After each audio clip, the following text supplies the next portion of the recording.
Assalamualaikum warahmatullahi wabarakatuh. Nih mau masak gudeg. Nangkanya masih direbus. Direbusnya itu lama ini, sampai 1,5 jam lebih. Baru tak matiin. Nah, habis itu didiemin dulu. Suruh dingin, nanti langsung dimasak.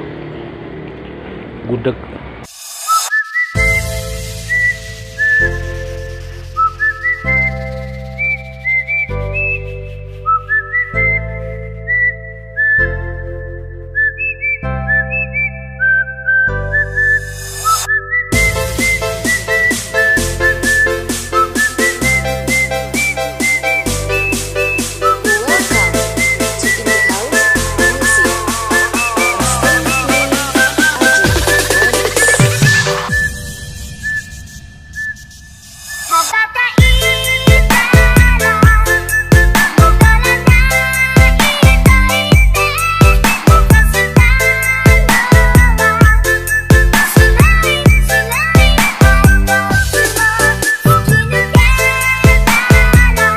Nih kawan, gudegnya sudah dibumbuin.